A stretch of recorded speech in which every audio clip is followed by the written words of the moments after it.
There's very few people in this world that know you, that love you, that want to see you win.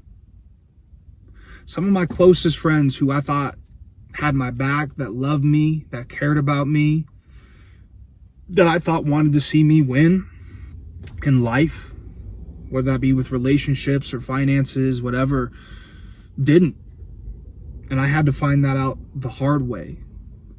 Very, very few people truly want to see you winning in life. And when you find those people that do really actually want to just genuinely see you happy and prospering in life, hold on to those people. I'm going to tell you a quick story that happened to me when I was younger. And it kind of really woke me up to just understanding how some people are, right? Nobody's perfect. People have issues, but that doesn't mean you need to let them around your life and, have that affect your life in a negative way. When I was younger, when I was 16, my father died of cancer. He battled cancer for like 10, 12 years. Was a warrior, never complained about it. I saw the strongest man in the world just dwindle down into nothing, and he passed. And he left me a chunk of change, his retirement account, whatever it was. Long story short, I was like, I'm a young 18-year-old, 17-year-old. I'm going to take this chunk of change. I'm going to go buy a brand new truck, right? Of course. That's what you do. That's what I did. Very immature choice. I was young. I didn't have my father. I didn't have any guidance. I didn't have a relationship with my mother at the time. So I wanted to take this money that my dad left me, and I wanted to go get a truck. I grew up in a truck. When my dad passed, he was leasing a brand new Tundra. And when he passed, obviously you couldn't pay the lease, so the truck was gone. I was like, I'm going to get that truck back. I want that feeling back of my dad. I want a truck. So I called one of my best friends, who I thought was one of my best friends. And I said, hey, bro, I'm going to pick you up. I want to go buy, or you pick me up. I want to go buy a truck. My dad just passed. I want to feel better. I know you support me. I know you love me. I want to go down to the dealership and I want to buy a truck. So we went down to the dealership and I picked out this brand new white lifted exhaust, tires, rims, tinted windows. At the time, it was 2013. And I said, I want that truck. I want that truck. And my friend was, at the time, excited for me. He was happy that I was going to get that truck.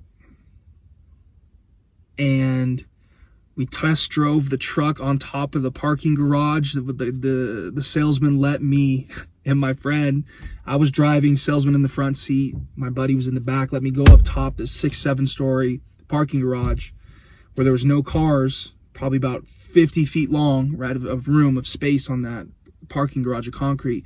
He said, and the salesman said, Hart, gas it just to feel the truck, right, to sell me on it even more. And I gassed it and I had to stop or else we were gonna obviously go off the edge. But my buddy was pumped, I was pumped. We went downstairs, started doing paperwork, everything is good. And then the weirdest thing happened. When I was about to buy it, like when it became a real deal, I don't know if my friend thought I was joking or not, but when I was like, I'm gonna buy this truck, and I started doing paperwork, my friend, who I thought was my friend at the time, his whole mood shifted. His entire being shifted, and he didn't tell me what was up, but he just kind of he got distant and quiet.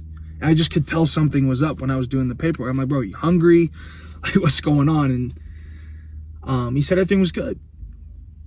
And I filled out the paperwork and I drove the truck, and I thought that was such a good time being with my friend, buying that truck, and he was so happy for me when I just lost my dad, and it was bringing me back some good feelings.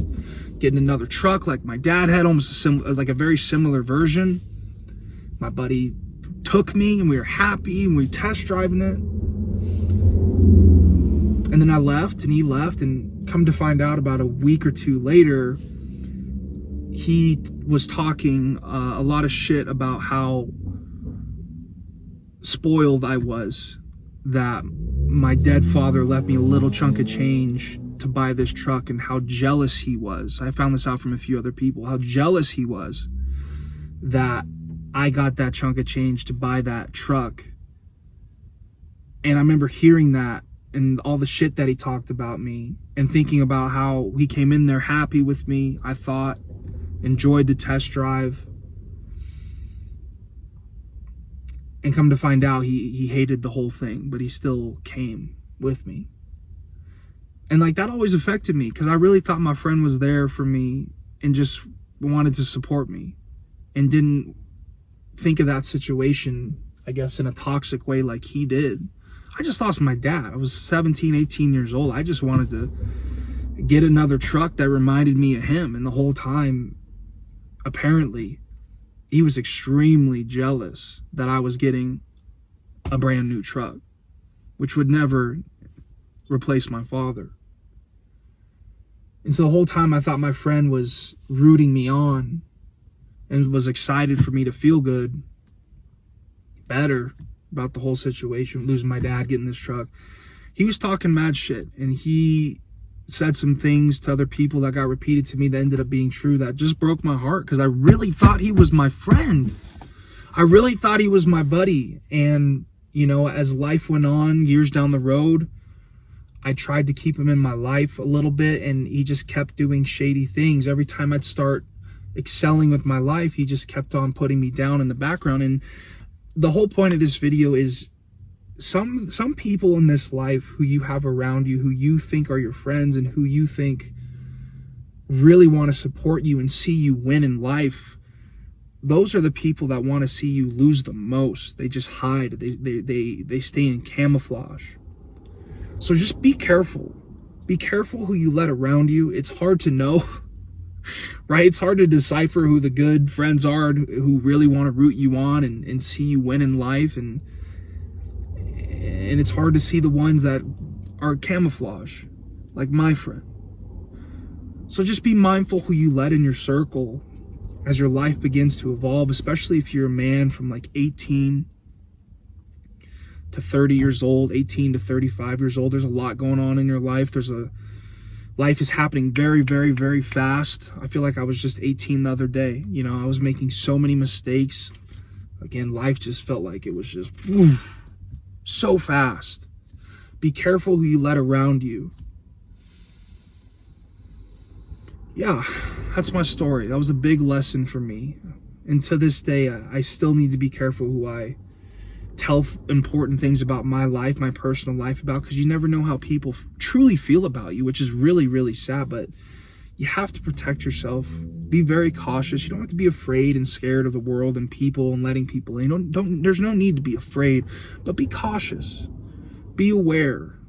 Understand that not everyone has good intentions, and that's okay. But just don't let those people around you. Don't let those people in your circle.